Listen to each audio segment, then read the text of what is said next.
Hey, how you doing? I'm Gio. Welcome to the channel. I want to make this video for a while about MMA and Me in 2022. Nobody's got to see it, so like, who cares, right? Um, so to start with, I because I still love the idea of it, right? I was a huge MMA fan, even from like as a kid when people used to play football, soccer, in whatever other sports they were into, and they used to speak about it in the playground. I used to join in, but it was never really my thing, right? It was never really. I would watch it and play it for the sake of it, just to fit in, but it was never passionate about it. Um, and then I found MMA, right? And this was 1997, I think. So first UFC was 1993. I came across it in 1997. UFC 1. One of my mates had a videotape. I'm not sure where he got it from. It was a videotape of UFC 1, right? And it was a heap was it was so and we watched this videotape, right? And I knew Horace Gracie was gonna win, right? I knew it because he was wearing a gi, and I did karate, so I knew the guy with the gi was gonna win, right? Right instincts, wrong reason completely. Um, and then from there it was just something, right? It just like caught me. And then I think I found UFC 2 and then UFC 3 pretty quick, right? And then, um, as I said, I used to do karate, so I used to buy magazines, martial arts magazines, and there was this martial arts magazine called Martial Arts Illustrated. And in the back of this magazine, after all the stories and tutorials, there was classified ads, right? Selling weapons, katanas, all kinds of wooden training stuff, pads, and there was this little box, and it was a little shop in England, right? From Scotland, obviously, right? And it was this shop in England, and they sold videos. Um, NHB, right? It was called NHB, no holds barred, right? Mainly to start with UFC, but being that this was '97, there was also some other stuff. So I would buy all the UFC stuff I could, and I started getting Pride stuff as well. And then one of the things was if you spend so much money, you got a free videotape, right? And this free videotape was I'm sure it was either a Russian tournament or it was the best of Igor Vovchatsin, right? Whatever one it was my first introduction to Igor Vovchatsin. Maybe a more dangerous striker. Not needed because this first right hand right here, see his chin is high up in the air, that knocked him out. Look, he's falling face down. He's out right there. If you don't know who Igor Vovchatsin is, go and look it up, right? Just and that was still to this day my favorite MMA fighter of all time, Igor Vovchatsin. Um, because see back then, right? It was like still grappling was everything, right? And if you were a jiu-jitsu guy, then you thought you were Superman, right? If you're Brazilian and a jiu-jitsu guy, you thought you were God. I mean, Brazilian guys are egotistical, like walkabout macho anyway, right? And I loved watching these videos in you see these guys strutting to the ring against this little Ukrainian guy. I say a little, right? He was shortish. He's 5'9" or something, right? And then during the fight, when they realized they couldn't take him down, you would see them like internally crumble. Right? You see the confidence just drain out of them, right? You see the expression, you see the posture change, right?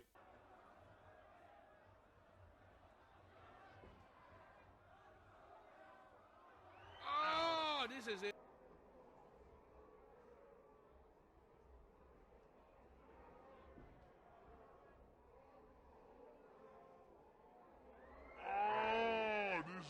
because they knew it was coming, right? They couldn't take this guy down, they couldn't hold him down. And he had dynamite in his hands, right? And he seemed to have, at that point, an engine that wouldn't stop, right? He was a wrecking machine, right? And I loved the guy. I loved that style, and that's what kept me going, right? This guy is you just crush people, right? So it was like I said, to this day, still Igor's the man. Igor's still my favorite of all time. Hands down, not even a close second. And then you buy Pride. Pride was amazing. Pride was the pageantry of pro wrestling, right? With the you would say maybe some better rules, right? Because the stomping in the head and the kicks in the ground, as brutal as it sounds, it's more like a fight, right? It is more like a fight than an athletic competition. But Pride also had some of the other stuff that came with pro wrestling, right? There's like some fixed fights, some arranged fights. And I think Pride also, like Pride was made for pro wrestlers, right? Pride was made. Nobuhiko Takada wanted to fight Hickson Gracie, and Hickson said no. They would negotiate. Some other stuff happened. Anjo went to America, challenged Hickson. Hickson did all kind of stuff, and then they came a deal, right? And they created this rather than just a fight, them two, they created an event. Pride won, right? They created an event so they could make some money, and it blew up, right? It blew up from there, and it gave people a chance. Pride were paying the most money. They were paying much more than UFC were paying at the time. The UFC at the time didn't have TV deal, right? So the best of the best were in Pride. And then I got tainted by corruption, mafia. Well, I was about to say mafia allegations, but it was mafia involvement, right? And it ended up they lost their TV deal, and they died, right? They crumbled, which left us with, although other things did pop up, nothing caught the attention like Pride did, right? And so it left us with the UFC, right? UFC became the dominant force, and for a long time it was still great, right? It really was. In the early days of the UFC, you still had the characters, right?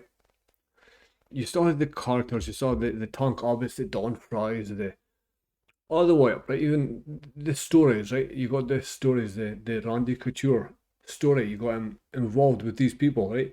You had like 5 or 6 events a year, right? And you were rooting for certain fighters. And that brings us to 2022. And man, I'm fucking bored of it, right? I'm bored of the whole thing. It's like we're doing 50 shows a year, right? To do these 50 shows a year, we need fighters who probably don't belong there, right? I'm not actually don't belong there because like they all train hard and like that, but and then in the interest of equality, you've got female fighters who really shouldn't be there, right? Just shouldn't, right? The top of the top are great. The rest are filling space, right? And some of the guys are the same as well, right?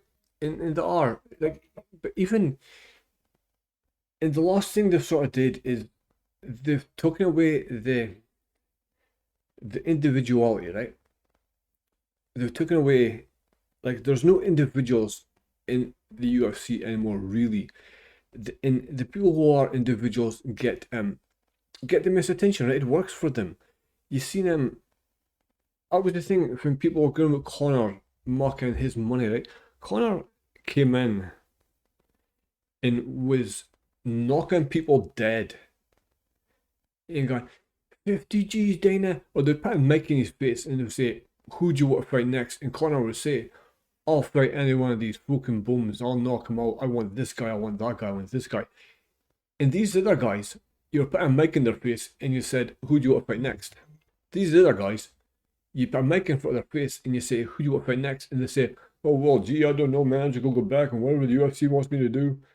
And Mate, come on, this is your fucking chance. And Connor made millions. Millions.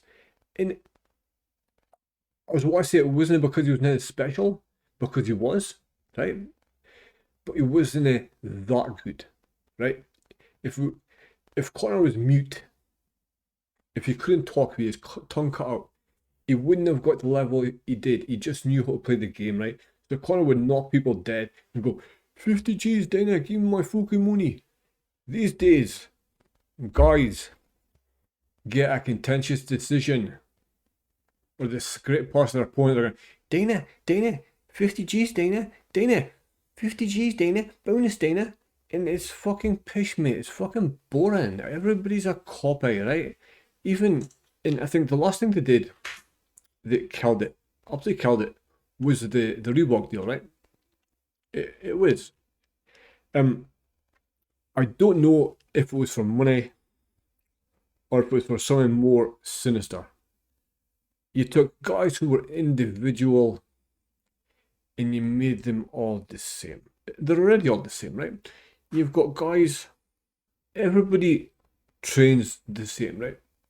Like, everybody trains at the same gyms.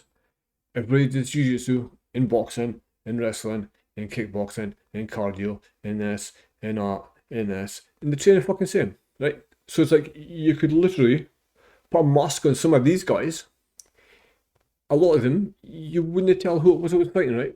If you put a bodysuit on to cover the butt tattoos, you wouldn't tell who it was, right? Because everybody talks the same and fights the same, and they're just making up the fucking numbers, right? And I think the Reebok deal was sort of to add more to that, right? It's like you would get these guys who would leave the UFC and go to other places and get big money deals because it was their name, right? And it seems like UFC's took in their names, right? Because if this guy leaves, there's somebody else, there's a carbon fucking copy. There's a carbon exact copy right here who's gonna jump in his place, right? Right? So, like I said, that's why, although Nate Diaz is not a great fighter at all, like he is, but in the scheme of things, he's not, right? His individuality, he fought differently, he talked differently, he don't give a fuck attitude. Same way Nick Diaz, same way, So these days, to stand out, you either got to be different, or be really, really good, right? Be so much better, like the cream of the crop, right? And I think that's on purpose. I hate the fact that these days, I remember once, right, Jason DeLucia, UFC 2, he said, if a fight lasts longer than 3 minutes, there's something wrong with the way you fight, right? That seemed reasonable at the time. These days, guys fight for 25 minutes and there's not a scratch on them, either of them. Like, how the fuck you got to fight? Like, if you're fighting for 25 minutes, I get the sport's evolved, in defense is evolved, in everything, but it's fucking. If you're fighting for 25 minutes and you haven't hurt your opponent, then how you got to storm your hand to claim a win, right? Is it again? We've changed from fights to athletic competitions, right? And that may be good for some people, but it's not what I signed up for, right? I still keep an eye on results. I still watch big things that interest me, but the days of watching every single fucking show, like dream events in Japan, Cage Rage in Britain, that's done, mate. And I didn't know if it's an age thing, if it's a me thing, or if it's a them thing. So, if you let me know in the comments, am I right? Is this just me, or am I right? Or is it just an age thing? Is it just I've been watching a shit for 20 odd years thing? 2 years?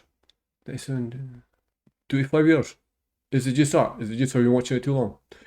Let me know in the comments, guys. I'm still gonna post a lot of fighting stuff on this channel. Hell, I got post vintage fights and stuff like that. But like I said, the newer stuff just bores the fuck out of me. Anyway, cheers for listening to me ranting, and I'll catch you next time.